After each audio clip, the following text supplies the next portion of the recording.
Sebelum kita memulai pada pembelajaran ini bertujuan yaitu setelah mengetahui dari teks bacaan, siswa mampu mendeskripsikan organ-organ pada manusia dengan tepat.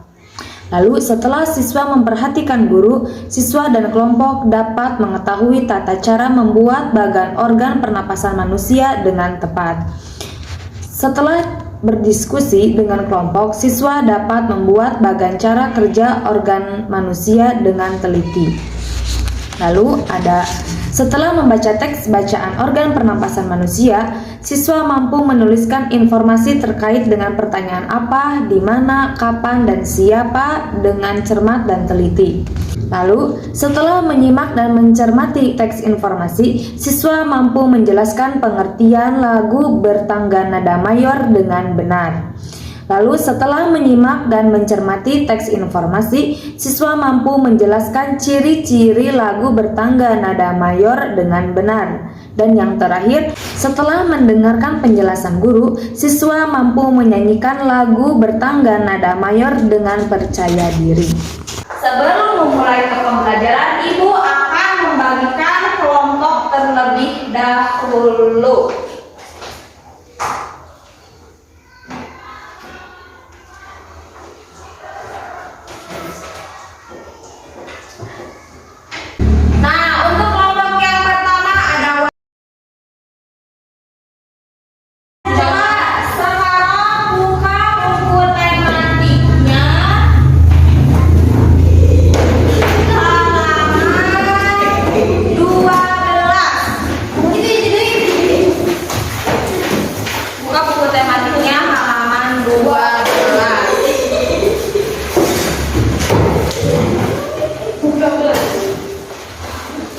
Di sini ada sistem pernapasan pada manusia. Manusia bernapas menggunakan hidung, yaitu dari hidung ke dalam tenggorokan. Udara mengandung oksigen. Oksigen dibutuhkan untuk mendapatkan energi makanan. Energi itu menggerakkan semua proses kehidupan yang sangat penting bagi tubuh. Nah, organ pernapasan manusia itu yang pertama ada hidung. Anak coba lihat hidung. Hidung kalian mana? Nah, ini hidung. Yang pertama, udara masuk ke dalam hidung, ke dalam lubang hidung, ke dalam lubang hidung, lalu masuk ke dalam rongga hidung. Di dalam rongga hidung terdapat rambut-rambut pendek. Rambut-rambut pendek apa disebut bulu hidung. Coba di sini, bulu hidung ini atau rambut-rambut pendek ini berfungsi sebagai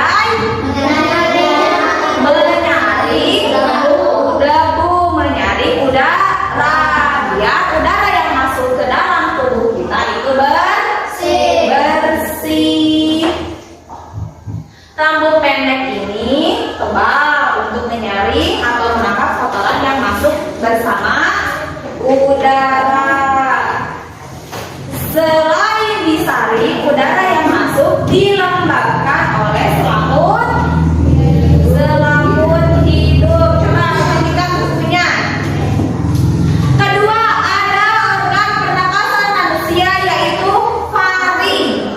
Faring merupakan persimpangan antara saluran pernapasan pada bagian depan dan saluran pencernaan pada bagian belakang. Lihat halaman ke-14. Yang A itu adalah rongga hidung. Jadi ketika udara masuk ke dalam hidung, lalu melalui rongga hidung. Nah, ini rongga hidung ya. Karena kita nggak kelihatan, berarti kita lihatnya ke gambar. Rongga hidung. Dari rongga hidung masuk ke dalam faring. Faring ini adalah saluran pernapasan pada bagian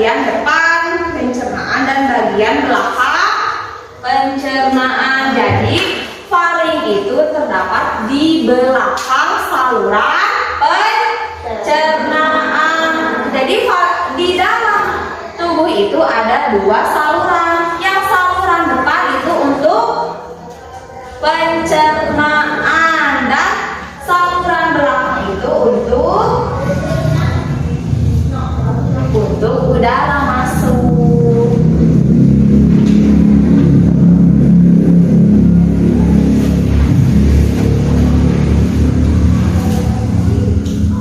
Nah, yang ketiga ada laring. Laring atau detak. Apa ini? Kalau laki-laki mempunyai di tenggorokannya apa? Jakun. Laki-laki itu memiliki jakun. Kalau perempuan tidak. Terdapat di belakang faring. Jadi laring ini terdapat di belakang faring. Ketika udara sudah masuk ke dalam tenggorokan, masuk ke dalam rongga hidung, lalu masuk ke dalam faring, lalu masuk ke dalam laring. Terus ada yang keempat itu batang tenggorokan. Nah, ini tenggorokan ya. Nah, tenggorokan kalian. Ini tenggorokan. Pada batang tenggorokan disebut silia yang akan bergerak dan mendorong keluar debu-debu dan bakteri yang masuk. Jadi di tenggorokan ini bisa mengeluarkan debu-debu dan bakteri yang masuk. Yang kelima ada bronkus. Bronkus merupakan percabangan dari trakea serta terdiri atas bronkus kiri dan bronkus kanan. Coba lihat gambarnya, perhatikan gambarnya. Bronkus merupakan percabangan dari trakea. Nah, ini bronkus. Nah, ini adalah bronkus. Kelihatan nggak? Yang kayak pipa warna biru. Nah, itu disebut bronkus. Ada bronkus kiri dan bronkus kanan. Nah, bronkus itu seperti pipa dan membentuk menjadi dua bagian. Dua bagian ini antara bronkus kiri dan bronkus kanan. Yang keenam ada bronkiolus, merupakan percabangan dari bronkus. Jadi, nah, kalau yang seperti pipa biru ini disebut bronkus, kalau yang bercabang itu disebut bronkiolus. Jadi ada bronkus sama bronkiolus. Beda antara bronkus sama bronkiolus. Kalau bronkus itu pipanya, kalau bronkiolus itu percabangan dari bronkus. Ya, yang terakhir ada alveolus. Alveolus ini terdapat pada paru-paru. Nah, di dalam paru-paru ini ada alveolus. Coba perhatikan gambarnya. Gambar paru-parunya. Di dalam paru-paru ini ada alveolus. Alveolus ini merupakan tempat terjadinya pertukaran oksigen dan karbon dioksida. Ketika udara telah masuk ke dalam paru-paru lalu diserap oleh alveolus. Nah, yang tadinya oksigen telah berubah menjadi karbon dioksida. Kalau udara udah masuk ke dalam paru-paru, maka keluarlah karbon dioksida. Alveolus dikelilingi kapiler darah. Alveolus berbentuk seperti buah anggur. Kapiler darah ini jadi udara yang mudah terserap ke dalam paru-paru, yang terserap oleh alveolus digiringi oleh kapiler. Alveolus berbentuk seperti buah anggur. Kalian tahu buah anggur? Tahu gimana begitu ya? Banyak, 1, 2, 3, 4, banyak kayak buah anggur, tapi bukan buah anggur ya. Warnanya juga gak seperti anggur, cuman hanya seperti buah anggur. Ya, halaman 15 coba. halaman 15. Nah, di sini ada gambar A, paru-paru kanan. Mana paru-paru kanan? Nah, ini paru-paru kanan. Ini paru-paru kanan. Nah, paru-paru kanan yang A, yang B ada bronkus kiri. Bronkus. Nah, apa itu bahasa bronkus? Bronkus itu percabangan. Bronkus itu tenggorokannya atau pipanya. Yang ketiga ada otot dinding bronkus. Maaf, C ada otot dinding bronkus. C, kelihatan yang merah? Ada yang merah. Nah, ini yang merahnya. Ini yang merahnya. Yang merah ya, bukan yang birunya. Nah, yang merah itu adalah otot dinding bronkus. Jadi bronkus juga mempunyai otot. Yang E ada bagian dalam bronkus. Coba E. Nah, ini E. Ya, yang warna merah ini. Jadi di dalam bronkus itu seperti ini, berwarna merah. Ini bentuknya kecil besar, kecil, cuman di gambar itu besar ya terlihat. Yang F ada alveoli. Bu, apa sih bedanya alveolus sama alveoli? Sama aja. Nah, yang disebutkan sebelumnya alveolus berbentuk seperti buah anggur. Seperti buah anggur ini seperti ini, jangan terdapat di gambar. Kelihatan? Kelihatan. Nah, ini termasuk ke dalam alveoli. Alveoli terletak di mana? Di dalam paru alveoli itu. Terus ada yang G, ruang udara alveoli. Ada ruang udara alveoli? Ada. Yang berwarna ada lubang di dalam alveoli, terdapat titik hitam. Coba lihat gambarnya. Ada lubang kecil warna hitam. Nah, itu udara di alveoli. Jadi alveoli juga memiliki udara yang pembuluh darah. Ada yang kayak seutas tali berwarna biru. Coba lihat gambarnya. Nih. Ya, kelihatan? Kelihatan. Itu disebut pembuluh darah. Jadi pembuluh darah itu kecil ya. Nah, yang I ada bronchiola. Bronchiola ini adalah pipa untuk menuju alveoli. Nah, coba lihat selanjutnya. Ada teks di bawahnya. Udara masuk ke dalam tubuh melalui lubang hidung. Jadi udara itu ketika kita bernapas, udara masuk lewat lubang hidung. Bu, kalau misalnya napasnya lewat mulut bisa? Bisa enggak? Bisa, cuman kalau lewat mulut enggak akan tersalin. Kalau misalnya lewat hidung akan tersalin oleh rambut-rambut hidung. Udara masuk melalui hidung, lalu masuk ke dalam batang tenggorokan. Di mana coba? Di mana batang tenggorokan? Batang tenggorokan di sini. Nah, di sini batang tenggorokan. Di dalam batang tenggorokan itu ada laring sama faring.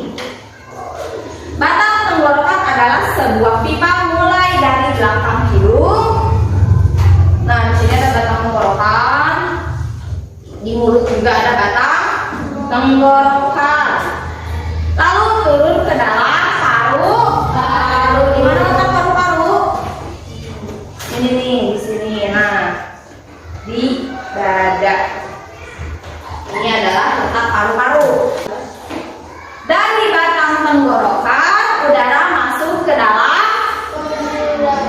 Pembuluh darah. Dari batang tenggorokan udara masuk ke dalam mana? Ke dalam paru-paru. Nah, dari batang tenggorokan udara masuk ke dalam paru-paru, lalu terserap oleh pembuluh darah halus. Nah, setelah itu gas karbon dioksida itu adalah gas yang telah terserap oleh tubuh. Kalian pernah merasa ngantuk? Terus ketika ngantuk kalian muak? Gimana muak? Nah, yang kalian keluarin itu adalah karbon dioksida. Gas karbon dioksida dari pembuluh darah masuk ke dalam paru-paru dan selanjutnya dibuang saat kita menghembuskan nafas. Coba berhembus nafas. Nah, makanya kalau bernafas menggunakan hidung, kalau dikeluarin menggunakan mulut. Nah, sekarang coba siapa yang ingin bertanya? Ya, Elga, apa yang ingin kamu tanyain?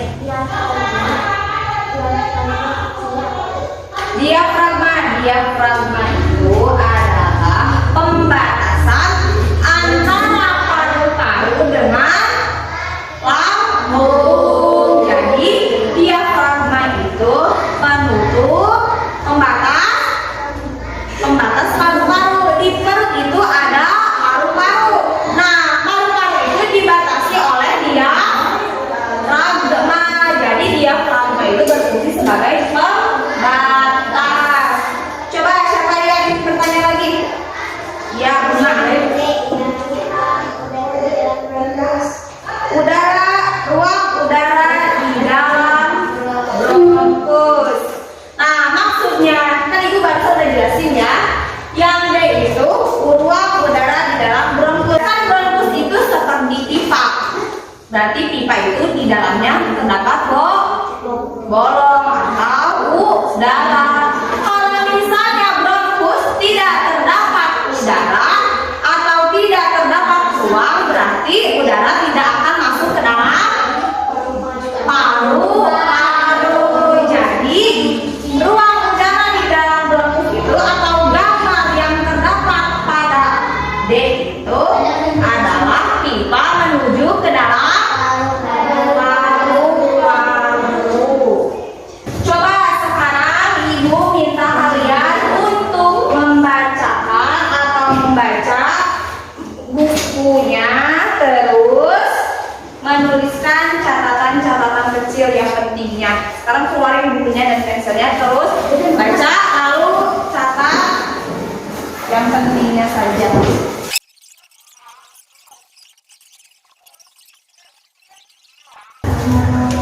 Udah semuanya? Coba sekarang siapa yang ingin berpendapat atau menyampaikan pendapatnya tentang pernapasan pada manusia? Coba baca.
hasil dari kerja kelompoknya. Nah, sekarang coba buka buku tematiknya halaman halaman 17,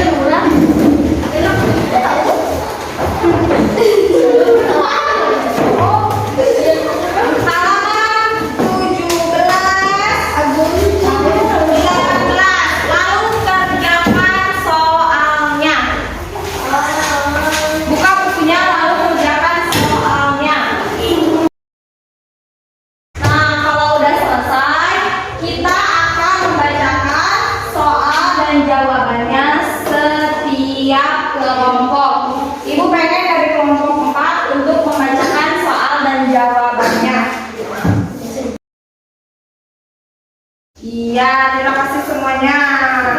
Untuk selanjutnya, coba lihat lagi. Lihat lagi bukunya.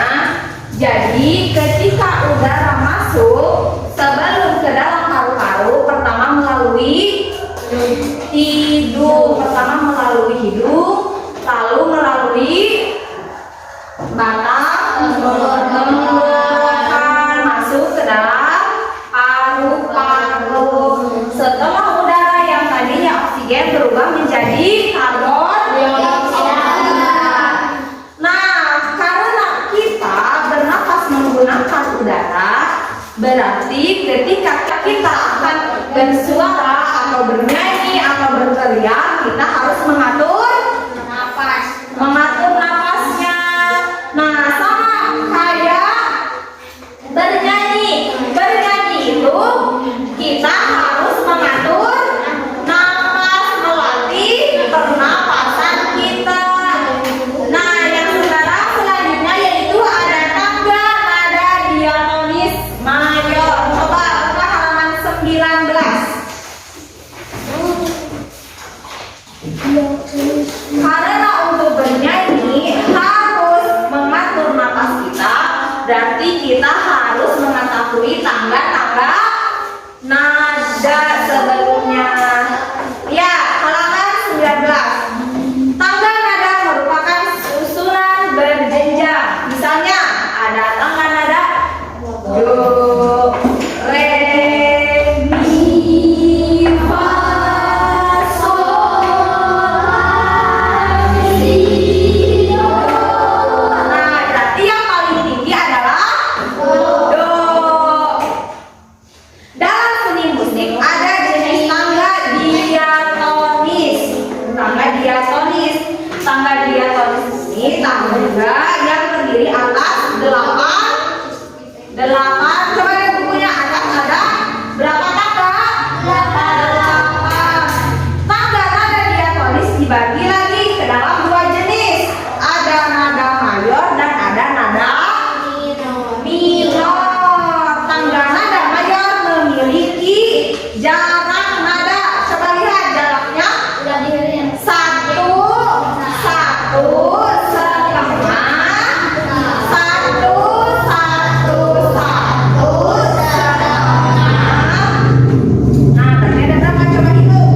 1, 1 setengah, 1, 1, 1 setengah. Nah, itu jarak untuk nada diatonis mayor. Nah, perhatikan contohnya. Itu ada do, re, mi, fa, sol, la, si, do. Yang paling tinggi. Ciri-ciri tangga diatonis mayor adalah yang pertama, bersifat riang gembira. Jadi lagunya itu harus yang senang, yang bersemangat. Kalau sedih berarti itu bukan ciri-cirinya. Yang kedua, bersemangat. Nah, berarti yang ciri-ciri yang diatonis mayor itu bersemangat. Kalau kita bersemangat berarti lagunya juga harus semangat. Yang ketiga, diawali dan diakhiri dada do.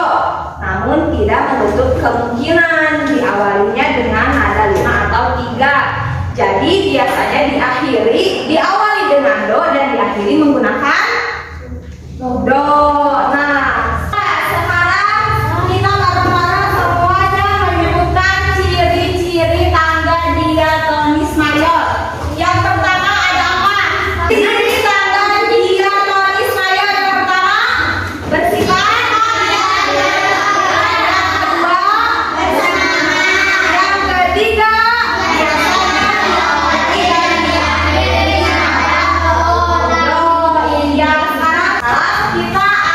berlatih lagu Hari Merdeka. Kalian hafal lagu Hari Merdeka? Coba kita nyanyi bersama-sama. Lihat ya, lihat. 1, 2, 3. Ya, sekarang kerjakan tugas kelompoknya. Coba ibu ingin memberi kesempatan siapa yang ingin bertanya terlebih dahulu. Yang ingin bertanya? Bu, lagu yang gembira selain Hari Merdeka apa saja? Lagu yang meriah gembira selain Hari Merdeka apa saja? Siapa yang tahu? Yang gembira, tapi lagu merdeka. Ada lagu Garuda Pancasila. Nah, itu termasuk ke dalam lagu yang gembira. Nah, ibu ingin bertanya untuk kesimpulannya apa saja yang telah kita pelajari hari ini. Pertama,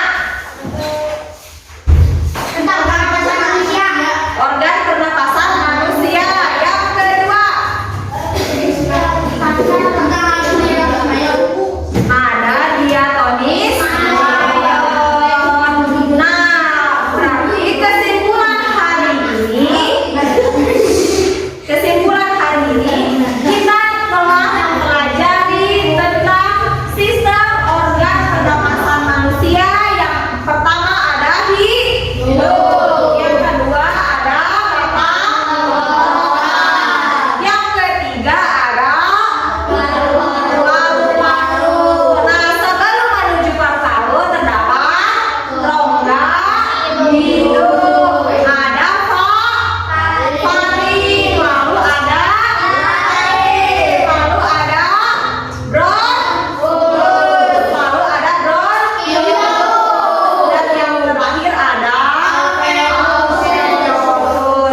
Setelah kita mempelajari tentang organ pernapasan pada manusia, lalu kita belajar apa lagi hari ini? Tentang nada